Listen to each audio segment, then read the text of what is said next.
Hello and welcome to your estate adviser. आज हम एक बहुत इंटरेस्टिंग डिस्कशन करने वाले हैं which is mutual funds versus real estate. क्या म्यूचुअल फंड्स में मंथली एसआईपी करना ज़्यादा प्रॉफिटेबल है या एक घर खरीद के उसके लिए ईएमआई देना, और क्या दोनों को एक साथ कंबाइन करके वेल्थ क्रिएट की जा सकती है। आइए आज 10 ऐसे फैक्टर्स जानते हैं which makes mutual funds investments and real estate investments different and also alike in some cases. First factor, expected returns. Historical data के अकॉर्डिंग इक्विटी म्यूचुअल फंड्स का एवरेज लॉन्ग टर्म रिटर्न 10 से 12% के आसपास होता है। यानी अगर आप 10,000 पर महीने की एसआईपी 20 साल तक करते हैं विद एक्सपेक्टेड 12% रिटर्न्स, तो आपका कॉर्पस बनता है करीब 92 लाख रुपीज़। वहीं रियल एस्टेट में इंडिया के टीयर 1 और फास्ट ग्रोइंग टीयर 2 सिटीज़ में हिस्टोरिकली रेजिडेंशियल प्रॉपर्टी प्राइसेस ने कहीं 4 से 5% रिटर्न्स दिए हैं, तो कहीं 7 से 8 over longer duration. But for ease of our discussion हम इसे एक मिड पॉइंट यानी 6% के रिटर्न्स पकड़ते हैं, जो एनुअल इन्फ्लेशन रेट के बराबर है। लेकिन अगर आप सिर्फ एक एंड यूज़र नहीं है, यानी आप खुद रहने के लिए प्रॉपर्टी नहीं खरीद रहे बल्कि एक इन्वेस्टर हैं और प्रॉपर्टी खरीद के उसको रेंट पे देते हैं, तो हर साल आप 2 से 3% रेंटल इनकम से भी कमाई कर सकते हैं और आपका टोटल एनुअलाइज रिटर्न 8 से 9% के आसपास हो जाता है। Second factor, benefit of leverage in real estate. Mutual funds में आप उतना ही पैसा डाल सकते हैं जितना आपके पास है। म्यूचुअल फंड्स में इन्वेस्ट करने के लिए कोई भी बैंक आपको लोन नहीं देता। तो अगर आपके पास 10 लाख रुपए हैं तो आप उतने ही पैसे म्यूचुअल फंड्स में एज लमसम अमाउंट डाल सकते हैं, जो 20 साल बाद 12% रिटर्न्स के साथ बन जाएगा 96 लाख रुपीज़। वहीं रियल एस्टेट में अगर आपके पास 10 लाख रुपए है तो आप उसको 20% डाउन पेमेंट के लिए यूज़ कर सकते हैं और बचे हुए 40 लाख रुपए के लिए आप लेवरेज या होम लोन का यूज़ करके 50 लाख की प्रॉपर्टी खरीद सकते हैं। अब अगर ये प्रॉपर्टी आप अपने लिए यूज़ करते हैं और प्रॉपर्टी की वैल्यू 6% से बढ़ती है हर साल, 20 साल में आपकी प्रॉपर्टी की वैल्यू होगी करीब 1,60,00,000 रुपए।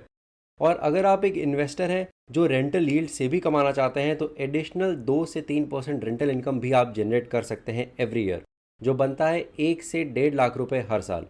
और क्योंकि हर साल आप रेंट बढ़ाते भी हैं, तो ये returns as percentage of your 50 lakh house will keep on increasing. तो रियल एस्टेट में आपने सिर्फ 10 लाख रुपए इन्वेस्ट किए, लेकिन आपने 1 करोड़ से ज़्यादा रिटर्न्स कमाए, क्योंकि यहाँ आपको रिटर्न्स 50 लाख पे मिल रहा है। तो ये है power of leverage in real estate. Third factor, fear of financial commitment in home loans.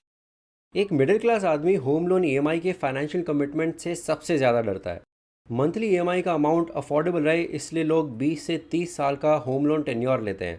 लेकिन 30 साल तक इतनी बड़ी ईएमआई बिना स्टॉप किए चुकाना एक मुश्किल टास्क लगता है, इसलिए लोग लंबे टाइम तक रेंट पे रहना ज़्यादा पसंद करते हैं और साथ में एक छोटी एसआईपी स्टार्ट कर देते हैं, जिससे उनको घर में रहने की जगह और एसआईपी से कॉर्पस बनाने का मौका दोनों मिल जाता है।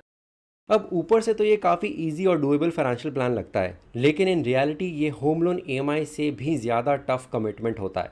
लोग एसआईपी स्टार्ट तो करते हैं ये सोच के कि हर महीने 10,000 की एसआईपी करके 20 साल में 1 करोड़ बना लूँगा, लेकिन ये प्लान बहुत जल्द फेल हो जाता है जब आपका कोई बड़ा खर्चा आ जाता है। अब ये खर्चा किराए की घर की सिक्योरिटी डिपॉजिट से लेकर शादी का खर्चा हो, medical expenses, purchasing of car, laptop, new phone, travel etcetera, कुछ भी हो सकता है। और ऐसे टाइम पे सबसे ईजीएस्ट ऑप्शन होता है म्यूचुअल फंड्स में से पैसा निकाल लेना, जिसकी वजह से आपका कॉर्पस वापस ज़ीरो पे पहुंच जाता है and you start your journey again.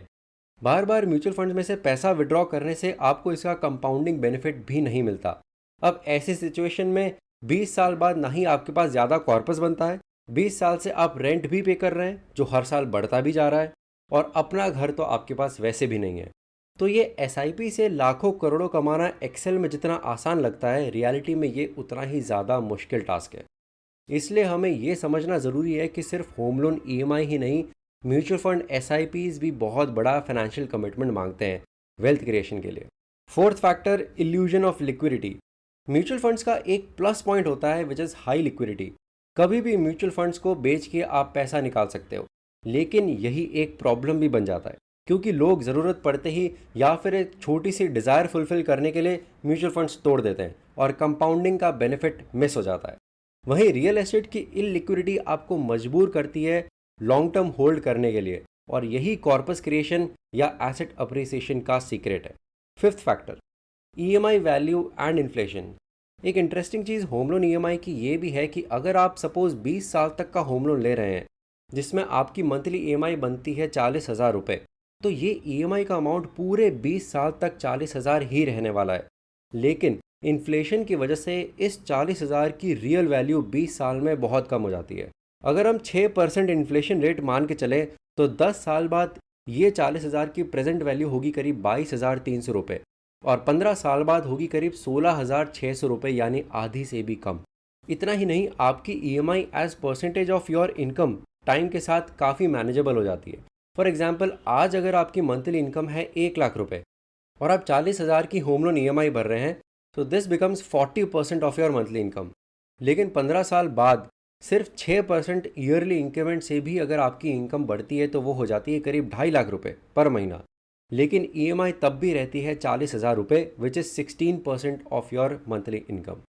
वहीं अगर आप एसआईपी की बात करें तो हर महीने जो आप 10,000 एसआईपी में डाल रहे हैं उसकी वैल्यूएशन भी इन्फ्लेशन की वजह से कम हो जाती है। इतना ही नहीं, अगर हम प्रीवियस एग्जाम्पल को देखें जहां आपने 10,000 पर मंथ की एसआईपी 20 साल के लिए की थी विद अज्यूम्ड 12% रिटर्न्स, तो आपका कॉर्पस बना था करीब 92 लाख रुपीज़। लेकिन इस कॉर्पस की प्रेजेंट वैल्यू देखी जाए तो वो होती है सिर्फ 28 लाख रुपए considering 6% annual inflation rate.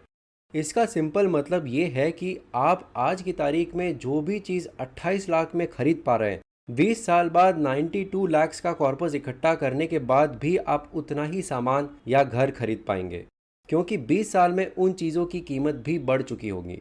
Six factor, cost structure in mutual fund and real estate. देखिए, जब हम म्यूचुअल फंड्स और होम लोन ईएमआईज कंपेयर करते हैं तो ज़्यादातर लोग सिर्फ रिटर्न्स या मंथली पेमेंट देखते हैं, लेकिन एक इक्वली इंपॉर्टेंट चीज़ होती है कॉस्ट स्ट्रक्चर, यानी कि आप अपने इन्वेस्टमेंट या एसेट को होल्ड करने के लिए कितनी कॉस्ट पे कर रहे हो। सबसे पहले बात करते हैं म्यूचुअल फंड्स की। म्यूचुअल फंड्स में एक्सपेंस रेशियो होता है जो हर साल आपके पूरे फंड वैल्यू का एक फिक्स्ड परसेंटेज होता है, ना कि सिर्फ आपके इन्वेस्टेड अमाउंट का। ज़्यादातर म्यूचुअल फंड्स एक्सपेंस रेशियो 1% की लेती है, तो इस एग्जाम्पल के लिए भी हम 1% का एक्सपेंस रेशियो लेते हैं। तो अगर आपका म्यूचुअल फंड कॉर्पस 20 लाख रुपए का हो गया है और एक्सपेंस रेशियो 1% है, तो आप 20,000 रुपये सिर्फ फीस में दे रहे हो, वो भी सिर्फ एक साल में। और अगर आपका कॉर्पस अगले साल बढ़ के 25 लाख हो जाता है तो अगले साल आपकी फीस होगी 25,000 रुपये। और ये फीस हर साल लगती रहेगी, चाहे आप इन्वेस्टमेंट 10 साल तक रखो या 30 साल तक। ये कंपाउंडिंग को भी काफ़ी स्लो कर देती है। इसके अलावा अगर आप अपना पैसा एक साल के अंदर निकाल लेते हैं तो आपको एग्जिट लोड भी देना पड़ता है, which is usually 1% of the amount redeemed. वहीं अगर होम लोन की बात करें तो होम लोन में आप सिर्फ आउटस्टैंडिंग प्रिंसिपल अमाउंट पर इंटरेस्ट देते हो, और जैसे जैसे आप लोन चुकाते हो प्रिंसिपल अमाउंट कम होता है और इसलिए इंटरेस्ट का हिस्सा भी हर महीने कम होता जाता है। इसका मतलब ईएमआई अमाउंट फिक्स्ड रहती है, लेकिन उस ईएमआई का इंटरेस्ट पोर्शन टाइम के साथ कम होता है और प्रिंसिपल रीपेमेंट पोर्शन बढ़ता है। यानी कि आपकी कॉस्ट हर महीने गिरती है और बाद में एक टाइम ऐसा आता है जब आपका इंटरेस्ट कॉस्ट ज़ीरो हो जाता है, जब आप लोन पूरी तरह से रीपे कर देते हैं। अब कॉस्ट फैक्टर को देखा जाए तो दोनों में मेन डिफरेंस ये है कि म्यूचुअल फंड्स में हर साल कॉस्ट आपके बड़े होते कॉर्पस का एक फिक्स्ड परसेंटेज होता है और जब तक इन्वेस्टेड हो ये कॉस्ट लगता रहेगा। वहीं होम लोन की बात करें तो इंटरेस्ट कॉस्ट एक कम होते हुए प्रिंसिपल अमाउंट पे लगती है और टाइम के साथ ये कम होते होते खत्म हो जाती है। Seventh factor, tax benefits. Real estate के केस में जो आपको टैक्स बेनिफिट्स मिलते हैं वो है, पहला, home loan interest deduction under section 24B which is up to 2 lakh per year. दूसरा, principal repayment deduction under section 80C which is up to 1.5 lakh per year. वहीं अगर आप प्रॉपर्टी रेंट पे देते हैं तो आपको रेंटल इनकम में 30% स्टैंडर्ड डिडक्शन भी मिलता है for maintenance plus home loan interest deduction. वहीं अगर आप रियल एस्टेट सेल करते हैं तो उसमें long term capital gain tax लगता है which is flat 12.5% without any inflation adjustment. वहीं म्यूचुअल फंड्स में लॉन्ग टर्म कैपिटल गेंस की बात करें तो इक्विटी म्यूचुअल फंड्स पे फ्लैट 12.5% का टैक्स लगता है on gains exceeding 1.25 lakh in a financial year, और शॉर्ट टर्म कैपिटल गेंस पे टैक्स लगता है flat 20% in equity mutual funds. Our next factor is emotional and social factors. ये वो फैक्टर है जो नंबर्स में मेजर करना मुश्किल है लेकिन रियल लाइफ में बहुत इंपैक्टफुल होता है। घर लेने का अपना एक अलग इमोशनल सेटिस्फैक्शन होता है, एक स्टेबिलिटी की फीलिंग, अपने घर का कंफर्ट और एक साइकोलॉजिकल रिलीफ कि अब किराए की टेंशन नहीं है और लैंडलॉर्ड कब घर बेच के आपको निकाल दे जिससे फिर से शिफ्टिंग और ब्रोकरेज एक्सपेंसेस लगे उसकी भी टेंशन नहीं है। दूसरी तरफ म्यूचुअल फंड्स की बात करें तो देयर इज़ नो इमोशनल और सोशल फैक्टर पर से, लेकिन म्यूचुअल फंड्स आपको वेल्थ ग्रो करके देता है अगर आप लॉन्ग टर्म तक होल्ड कर पाते हो, या फिर शॉर्ट टर्म पीरियड में आपकी बेसिक नीड्स या कुछ वांट्स पूरी करने में आपकी हेल्प करता है। Next is our risk factors. चाहे म्यूचुअल फंड्स हो या रियल एस्टेट हो, दोनों में ही कुछ रिस्क फैक्टर्स होते हैं। म्यूचुअल फंड्स का रिस्क मार्केट वोलेटिलिटी के साथ आता है। शेयर मार्केट गिरता है तो आपका एनएवी भी कम हो जाता है और शॉर्ट टर्म में लॉसेस देखने पड़ते हैं। जैसे लास्ट एक साल में मार्केट जियोपॉलिटिकल सिनेरियोज की वजह से काफ़ी वोलाटाइल रहा है। डाइवर्सिफिकेशन इसमें एक सेफ्टी नेट है, लेकिन फिर भी 100% गारंटीड रिटर्न्स नहीं होते। वहीं रियल एस्टेट का रिस्क ज़्यादातर लोकेशन, डिमांड सप्लाई और रेगुलेटरी फैक्टर्स से होता है। कभी मार्केट स्लो डाउन हो जाए तो प्रॉपर्टी बेचने में टाइम लग सकता है, या एक्सपेक्टेड अप्रिसिएशन ना हो। ऊपर से मेंटेनेंस कॉस्ट, प्रॉपर्टी टैक्स और कभी कभी लीगल डिस्प्यूट्स का भी रिस्क होता है। बॉटम लाइन, म्यूचुअल फंड्स में प्राइस रिस्क ज़्यादा है और रियल एस्टेट में लिक्विडिटी रिस्क ज़्यादा है। आपको ये समझना है कि आप अपने कंफर्ट जोन, टाइम होराइजन और रिस्क टॉलरेंस के हिसाब से ही एसेट एलोकेशन करें। And lastly, let's talk about why not doing both. ज़रूरी नहीं कि आपको सिर्फ एक ही एसेट क्लास चूज़ करनी है। स्मार्ट इन्वेस्टर्स अक्सर दोनों का कॉम्बिनेशन यूज़ करते हैं ताकि उनके पोर्टफोलियो में ग्रोथ, स्टेबिलिटी और कैश फ्लो बैलेंस रहे। एग्जाम्पल के लिए मान लीजिए आपने एक फ्लैट बाय किया होम लोन लेकर और उसे रेंट पे दे दिया। जो मंथली रेंट आपको मिलता है उससे आप एसआईपी शुरू कर देते हैं म्यूचुअल फंड्स में। इसका फ़ायदा ये होता है कि आप रियल एस्टेट का एसेट अप्रिसिएशन और रेंटल इनकम का बेनिफिट लेते हैं और साथ ही म्यूचुअल फंड्स में कंपाउंडिंग रिटर्न्स भी बिल्ड करते हो। इस तरह आपका रियल एस्टेट आपके म्यूचुअल फंड इन्वेस्टमेंट को फंड करता है और म्यूचुअल फंड्स आपको लिक्विडिटी देता है। मतलब एक एसेट आपको फिक्स्ड प्रेडिक्टेबल कैश फ्लो दे रहा है और दूसरा एसेट आपको long term market linked growth देता है। फॉर एग्जाम्पल, आप 50 लाख का फ्लैट खरीदते हैं होम लोन लेकर और उसे आप रेंट पे दे देते हैं फॉर 15,000 रुपीज़ पर मंथ। वो 15,000 हर महीने जो आपको रेंटल इनकम मिल रही है, आप उसको एसआईपी में इन्वेस्ट कर सकते हैं to get 12% returns from mutual funds. 20 साल बाद आपके पास एक 1.4 करोड़ का म्यूचुअल फंड कॉर्पस बनेगा। एडिशनली आपके पास होगी एक डेट फ्री प्रॉपर्टी जिसका वैल्यूएशन होगा 1.6 करोड़ रुपीज़। तो 20 साल बाद आपका टोटल नेटवर्थ होगा 3 करोड़ रुपए from combining both mutual funds and real estate. Financial planning में इसको एसेट सिनर्जी कहा जाता है, जब दो अलग एसेट्स एक दूसरे का रिटर्न्स एम्पलीफाई करते हैं। तो इन कंक्लूजन, म्यूचुअल फंड्स और रियल एस्टेट इन्वेस्टमेंट दोनों के अपने प्रोज एंड कॉन्स हैं, लेकिन एक चीज़ कॉमन है, which is long term commitment और डिसिप्लिन। अगर आप इन दोनों को स्मार्टली कंबाइन करते हैं तो आप एक strong, diversified and secure wealth portfolio create कर सकते हैं। So instead of doing one versus the other, we should think about one and the other. अगर आपको ये वीडियो पसंद आया हो तो इस वीडियो को लाइक ज़रूर करें और ऐसे ही स्मार्ट रियल एस्टेट और इन्वेस्टमेंट रिलेटेड कंटेंट के लिए हमारे चैनल को सब्सक्राइब करके ज़रूर सपोर्ट करें। मिलते हैं आप सभी से हमारे अगले वीडियो में।